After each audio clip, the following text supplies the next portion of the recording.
Hello, everyone. Thank you for having me here. It's an honor to be here once again as guest speaker at SOM.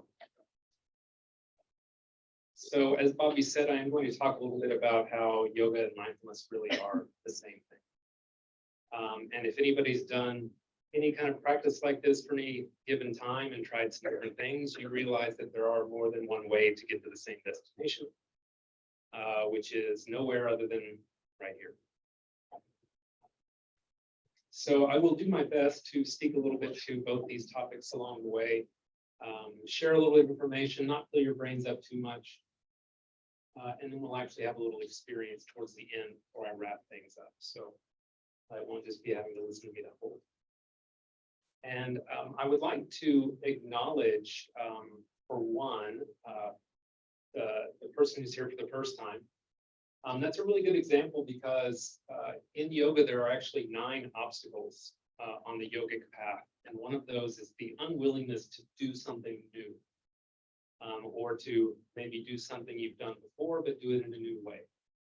So thank you very much for coming here for the first time and trying this. I also would like to acknowledge everyone here who is practicing, because I think it's important for us to hear from time to time. Your practice matters. Your practice has an effect. It has an effect on you. It has an effect on everyone in this room. It has an effect on all beings everywhere. So when we practice, we're not only practicing for ourselves, but also for the sake of practice. So take a moment just to kind of look at whatever image is in your mind when you think about the word yoga. Something always pops up. It'll be a little bit different for some people, but perhaps whatever popped up in your mind has to do with somebody contorting their body, being in some strange shape, holding that for a period of time. And that is part of yoga. That's not really what I'm going to talk about this evening. Most of you here seated right now on the floor are already sitting in some sort of a yoga posture. You might be sitting in what's called sukhasana. You're sitting with your spine straight and your legs crossed. It looks like there's one Ardha Padmasana, half lotus pose back there, which is just a little bit more extreme technique of sitting in that way. Nobody's in Siddhasana, or Bobby's in Siddhasana, accomplished pose. So whether you know it or not, when you're sitting in meditation, you're doing the yoga posture. You're just doing it for a long period of time, and you don't think about the fact that you're doing this for your body, because this is just a way to get our body in an alignment to support our ability to meditate. Let's consider what yoga is. You know, there's lots of different ways to look at it. We could consider that yoga is the movement from one point to another higher point. So there's this idea of growth, expansion, progress of consciousness or awareness. We could look at it in the way it's typically most basically translated, the word yoga as union. So we can look at yoga as the bringing together or unifying of two things. We can look at yoga as action with undivided or uninterrupted attention.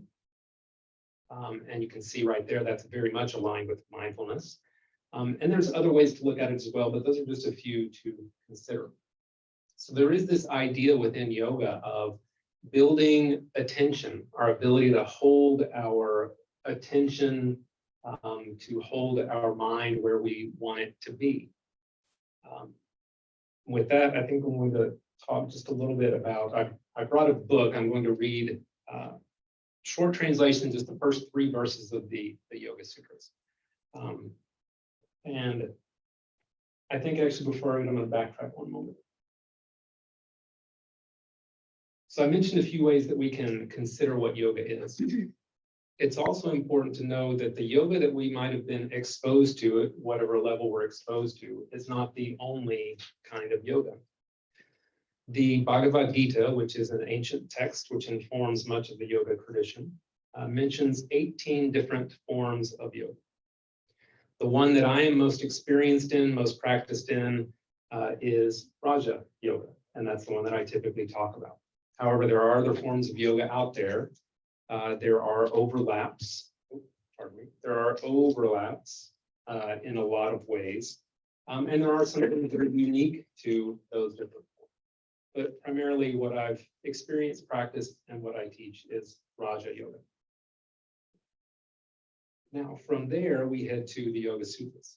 So the Yoga Sutra is the foundational text of Raja Yoga. It outlines the 8 primary characteristics or primary aspects of what makes up Raja Yoga. And the reason that I want to read these first 3 verses from the sutra is because you will very quickly notice that it talks about the mind, not the body. I'm not going to do Sanskrit. I'm just going to do the English translation, and each translation is a little bit different. This will be very, very short. Okay, first verse. Here begins the authoritative instruction on yoga. It's pretty straightforward. Second verse. Yoga is the ability to direct the mind exclusively toward an object and sustain that direction without any distraction. Sounds a lot like mindfulness. Third verse. Then the ability to understand the object fully and correctly is apparent.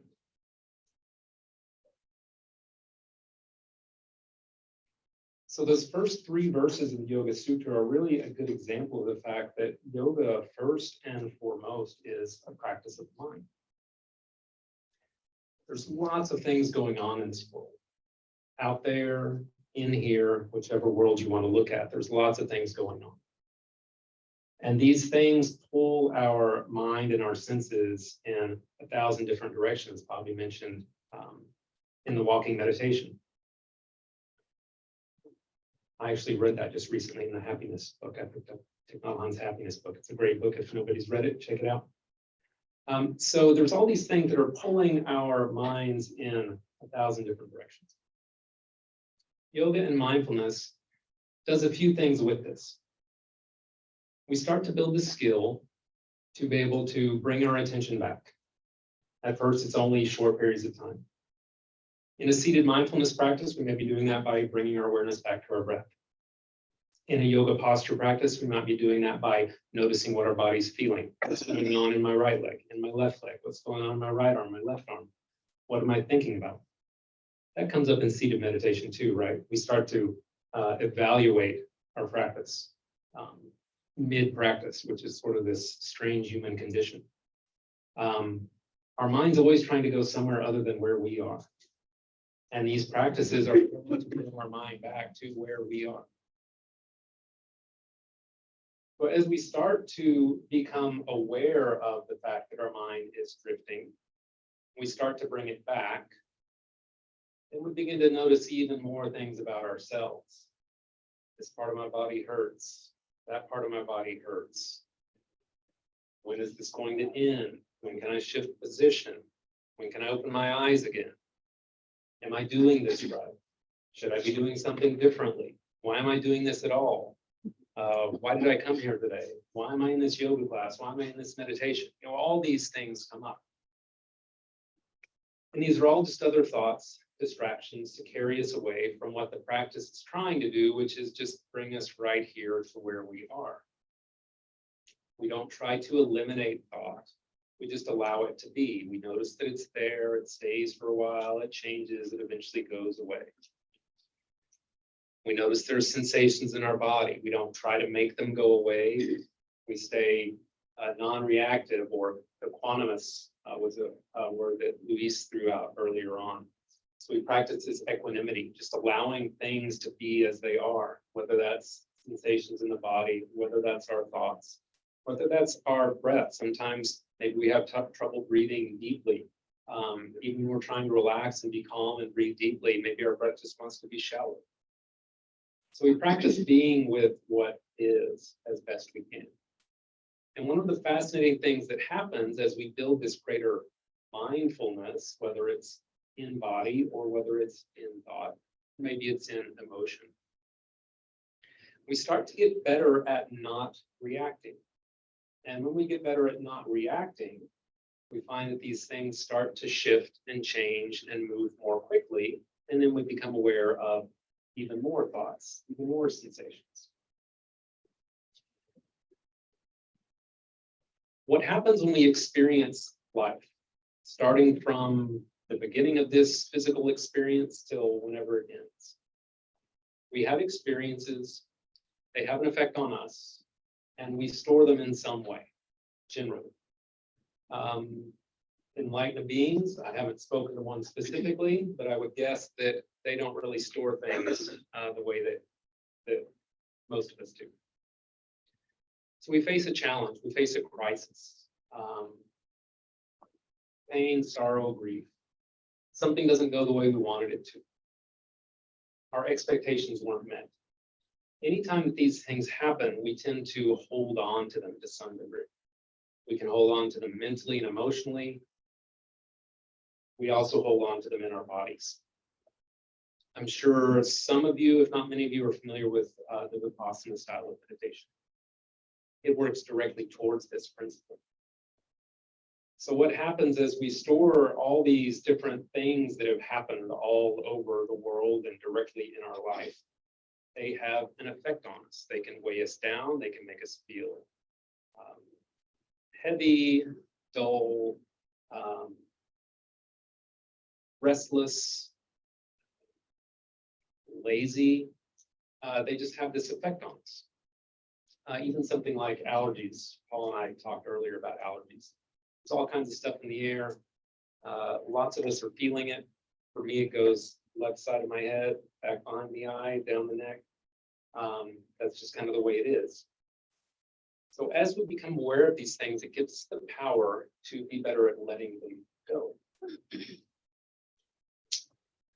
In meditation, in yoga, we notice certain areas of our body tend to give us problems, or there's certain thoughts that recur. They come up over and over again. We practice allowing these sensations and these thoughts to be as they are, because when we no longer give extra attention to them, when we acknowledge, hey, this thought's here and I'm just going to let it be here, eventually when it drifts away, it starts to drift away for the final time. It becomes less and less impactful on us.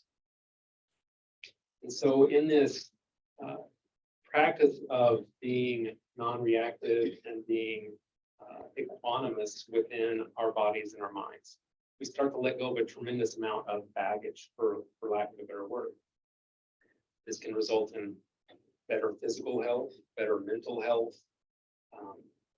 And it's not to say that this is an easy process, and it can be a very long, drawn-out process. However, one of the benefits is, as we get better at becoming aware of what we're thinking, what we're feeling, we can start to short-circuit this cycle in real time. So while we're using this practice to let go of things from the past that have accumulated in us, we can also draw upon the benefits of this practice to not be accumulating so much in the present. Because we become different people. And you probably noticed this in your own lives and your own practice. As you practice and become more aware, you make different choices. You have a different perspective. You interact with people in a different way. Hopefully you interact with yourself in a different way. And in doing that, we start to be able to let go of things more quickly. So before they even get stuck deep in our psyche, deep in our bodies, they come and go. Meditation in real time, mindfulness in real time, yoga in real time. Oh, this person said something that irritated me. Oh, it's not that big of a deal. I can go on and focus on what I'm doing. Things like that. And we all have those moments where we get very, very stuck in an experience. And we find that minutes later, days later, weeks later, we're still reliving that experience. And that's okay. That's part of the process. One of the things that I like about yoga for this is that it does involve this aspect of moving the body. And moving the body can open us up in ways that we gain deeper access to our minds. Meditation really is the ultimate component in a Raja Yoga practice. Everything else that's done helps to support our ability to meditate and to connect inwardly, and then connect more outwardly. So the practice definitely isn't one of just the body, but it includes the body. And the body is a tool, just like our breath work is a tool. Ways of right living, these are all tools to help support us in experience this yoga, this unification that we can have through the practice. But whatever form your practice may take, however physical or mental it may be, whether it's short duration or long duration, it can help to benefit us in this way. And I would like to have us do just a little practice here, and this is going to be actually a breathing exercise. It's going to kind of clear out some of what I said so you're not thinking so much. And going back to those of you that are dealing with allergies, this can be kind of challenging because we'll be breathing through the nostrils. So do your best. If you're all stuffed up, then you can just skip it. You can still hear what the technique is without doing it. It's going to be an alternate nostril breathing that we're doing. It's called Nadi Shodhana. And basically, in alternate nostril breathing, we're bringing conscious awareness to how the breath is flowing into and out of our bodies. And this has a tremendous effect on our nervous system physically. It helps to balance out the sympathetic and the parasympathetic nervous systems. So important to that is that it gives us the ability to be able to relax more easily, more fully, more quickly when the time calls for relaxation, rather than just being stressed and staying in a stressed state. And typically it's done with the right hand to control the nostrils. So just a real quick demo.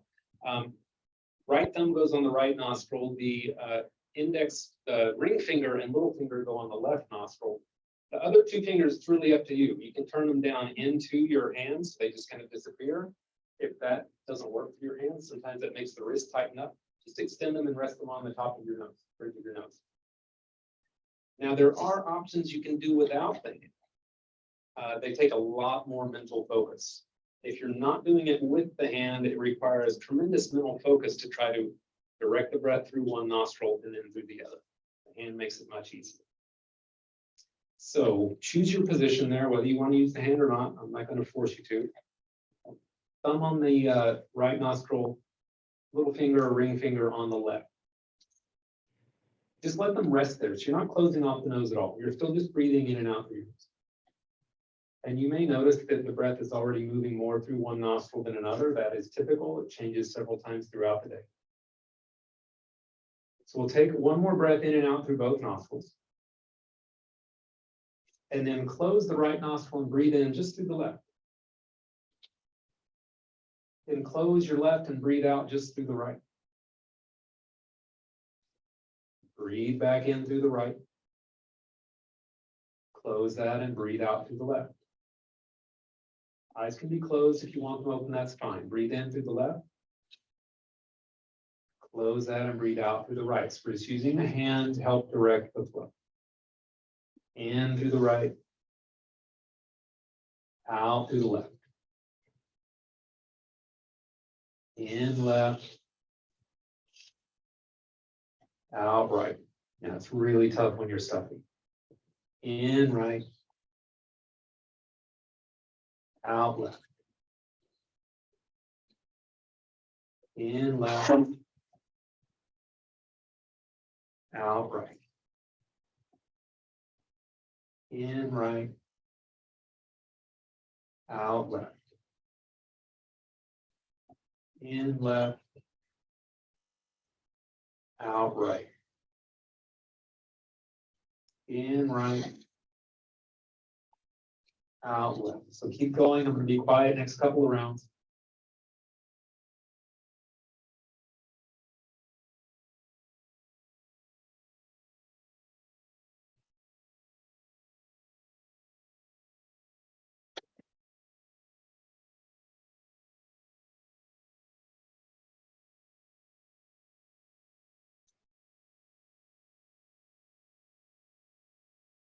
The next time you breathe out from your left nostril, just relax your hand down and let your breath flow naturally. And just stay there for a moment and receive that experience.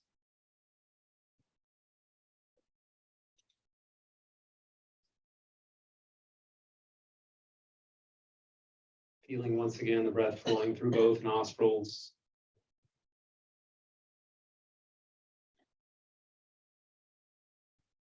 Breath being centered and balanced.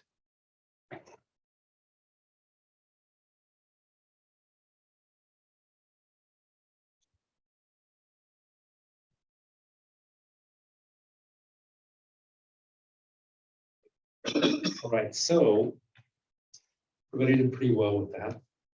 And you definitely felt something. Don't worry about labeling what you felt, but something shifted. Something was different after doing that. And this is part of the process of bringing our mind back to where we are, to the here and the now, only place that we need to be. So as I kind of wrap this up, I think what I would like to bring up, because Brother Chi-Sing came to mind earlier today, as often does when I'm about to speak at Dallas Meditation Center. One of his teachings that really has stuck with me through these years is that he would remind us that we can always begin again. And that doesn't mean that we're starting over. It means that we're beginning again. But whether we have practiced a day ago or a week ago or many years ago, we don't need to be hard on ourselves. We don't need to wonder why we haven't been practicing. We don't need to wonder what might have been if we've been practicing regular all that time. We can begin again right now. And when we begin again right now, we start at a point where we've already built the benefit and the merit of our practice up to that point. So it's not a starting over. It's an adding to what we've already achieved. And that's a good thing to keep in mind because it can be easy to be our own worst critic. We practice for the sake of practice, not to be good at it, not to be the best sitter that's ever sat, not to be the best meditator that's ever meditated. We practice for the sake of practice. This is something that Thich Nhat Hanh is very good at communicating, back to that happiness book that I mentioned. We walk for the sake of walking. We sit for the sake of sitting. These are tools to help us be more present, to help us be more authentically ourselves, to help us be more fully living and experiencing the moment that we're in. And for me, meditation does that, yoga does that, working in the garden does that, walking in the woods does that. So whatever your practice may be, whatever your modality may be, just do your best with it and know that that's good enough, because whatever comes of it is exactly what you need to experience through it. Thank you.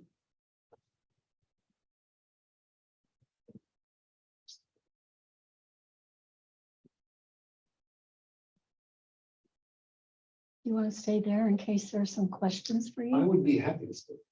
Good. Stay wherever.